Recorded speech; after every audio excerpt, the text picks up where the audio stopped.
सर्व अभियोग्यताधारकांना जय महाराष्ट्र। आजच्या या व्हिडिओमधून आपण एक शिक्षक भरती संदर्भात महत्त्वाची अपडेट पाहणार आहोत। तत्पूर्वी आपण जर चॅनलला सबस्क्राईब केलेलं नसेल तर चॅनलला सबस्क्राईब करून ठेवा।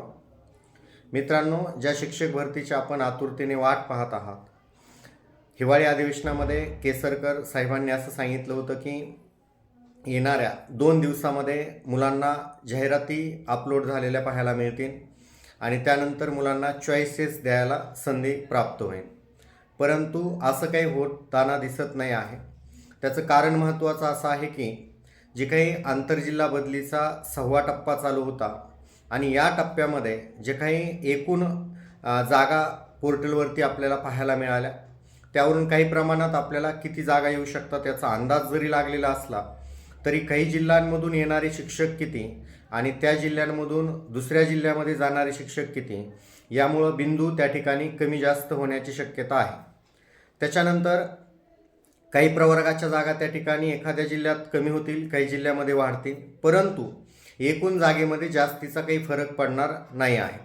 याचा परिणाम मात्र काही असणाऱ्या बिंदूवरती होऊ शकतो। आंतरजिल्हा बदलीचा निश्चितपणे असा एखाद्या प्रवर्गावरती अन्याय झालेला आपल्याला नंतर पाहायला मिळणार आहे, ज्याचा टॅली आपण नंतरच्या व्हिडिओमध्ये पाहणार आहोत। मित्रांनो, जाहिराती येण्यासाठी विलंब होतोय कारण की जाहिराती अपलोड होण्या अगोदर आंतरजिल्हा परिषदाची जी काही एकूण जिल्हा बदली झालेली आहे, या जिल्ह्यामध्ये कोणत्या शिक्षकांची जिल्हा बदली झाली याची एकूण एक लिस्ट रिफ्लेक्ट होणं गरजेचं आहे आणि ती यादी अंतिम झालेली नाही। ती यादी अंतिम होण्यासाठी मंत्रालयीन स्तरावरून अशी माहिती मिळत आहे की 26 डिसेंबर ही त्यांना डेट देण्यात आलेली आहे आणि त्याच्या अगोदर याद्या लागणार नाहीत। याद्या प्रसिद्ध होणं गरजेचं आहे।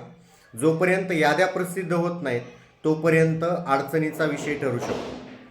त्यानंतर ती जी असलेली बिंदू नामावली आहे त्या बिंदू नामावलीला थोड्या प्रमाणात अद्ययावत करणं गरजेचं असतं आणि त्या बिंदू नामावली अद्ययावत करण्यासाठी काही ना काही वेळ लागू शकतो।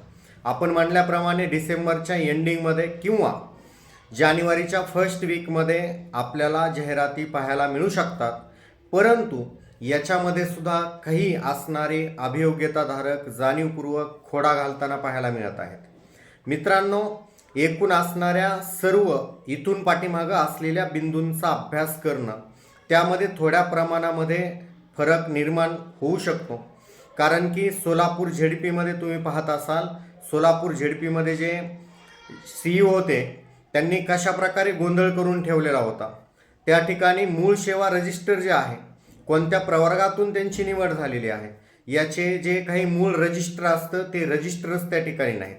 मग त्या ठिकाणी एक मधला मार्ग काढण्याचा प्रयत्न करण्यात आलेला असू शकतो, परंतु मी त्या गोष्टीचं समर्थन करणार नाही। प्रवर्गनिहाय ज्या त्या असणाऱ्या प्रवर्गाला त्यांच्या हक्काच्या जागा मिळणं गरजेचं आहे, कोणावरही अन्याय होता कामा नये। आणि यामुळं हे असलेले जे काही अभियोग्यताधारक आहेत ज्यांच्यावरती बिंदू नामावलीमधून ज्यावेळेस हिवाळी अधिवेशनामध्ये हा मुद्दा घेण्यात आला आणि त्या मुद्द्यामध्ये ज्यावेळेस गोपीचंद पडळकर साहेबांनी त्यांची मागणी लावून धरली, त्या मागणीतून जे काही निष्कर्ष निघाले त्यामध्ये त्या असलेल्या NTC प्रवर्गाला अतिरिक्त जागा द्यायला पाहिजे होत्या किंवा त्यांची पदभरती ही 100% करायला पाहिजे होती, परंतु तसं न करता त्यांच्यावरती अन्याय होतो याचे काही पुरावे मिळाल्यानंतर त्यांनी एकूण प्रवर्गाच्या 10% जागा कपात केलेल्या आहेत।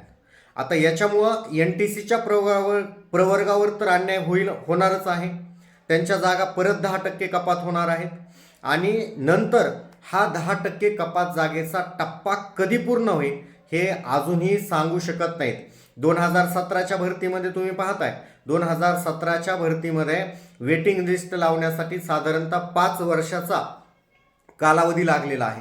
तर माझी सर्व अभियोग्यताधारकांना विनंती आहे, त्यांनी हा जो याचिकाचा खेळ चालू आहे, याचिका तुम्ही करा, तुमच्यावर अन्याय होतोय याच्याबद्दल 100% तुम्ही याचिका करायला पाहिजे, परंतु याचिका करत असताना शिक्षक भरतीला कुठेही स्टे मिळू नये, शिक्षक भरती प्रक्रिया थांबू नये, यासाठी आपण त्या ठिकाणी तुमच्या वकिलांमार्फत तशी मागणी करावी, जेणेकरून शिक्षक भरतीत अनेक वर्षापासून अनेक वयाचे लग्न न झालेले अभियोग्यताधारक आहेत, ज्यांना एकदम आस लागलेली आहे शिक्षक भरतीची, जे शिक्षक भरतीची आतुरतेने वाट पाहत आहेत.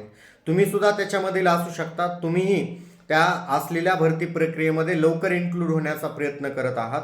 तर माझे सर्व अभियोग्यताधारक जे याचिका करण्याचा प्रयत्न करत आहेत त्यांनी याचिका जरूर करावी, परंतु याचिका करत असताना शिक्षक भरती लांबणार नाही किंवा याचा भरतीवरती परिणाम होणार नाही याची दक्षता घेऊन जर आपण याचिका केली तर ती सर्वांच्या फायद्याची असणार आहे. महत्त्वाचं म्हणजे की नेमकं भरती प्रक्रिया कधी सुरू होईल. तर मित्रांनो, भरती प्रक्रिया लवकर सुरू होण्याचा अंदाज वाटत नाही. जर याचिका दाखल करण्यात आली तर सध्या कोर्ट सुट्टीवरती जात आहे आणि भरती प्रक्रिया सुरू होण्याच्या ऐन वेळेला, ऐन तोंडावरती जर याचिका दाखल झाली आणि हा बिंदू नामावलीचा सर्वात मोठा प्रश्न आहे आणि त्यामुळं त्याच्यावर जर कोर्टने बोट दाखवलं तर भरती प्रक्रियेला तत्काळ स्टे मिळू शकतो आणि यामुळं भरती प्रक्रिया जर कोर्टाच्या कचाट्यामध्ये जर अडकली गेली तर नंतर भरती प्रक्रिया ऐन असणाऱ्या लोकसभेच्या निवडणुकीच्या आचारसंहितेच्या जवळ जाईल आणि नंतर भरती प्रक्रिया होणं मुश्किल होणार आहे. तर माझा अंदाज की अशा प्रकारे जर याचिका दाखल झाली तर भरती प्रक्रिया निश्चितपणेच उशिरा होईल. तर जे विद्यार्थी या अभियोग्यताधारक आहेत, जे भरतीची वाट पाहत आहेत, त्यांच्यासाठी ही धोक्याची न्यूज असणार आहे. परंतु आपण सर्व आशा बाळगूया हा व्हिडिओ जे काही विद्यार्थी जे अभियोग्यताधारक याचिका करण्याच्या विचारात आहेत त्यांनी या व्हिडिओला निश्चितपणे पाहावं आणि याच्यावरती अभ्यास करावा, याच्यावरती विचार करावा आणि भरती प्रक्रिया लांबू नये, जेणेकरून सर्वांना हक्क मिळेल, त्यांना न्याय मिळेल आणि तत्काळ भरती प्रक्रिया होईल असा मार्ग त्या ठिकाणी त्यांनी निवडायला पाहिजे.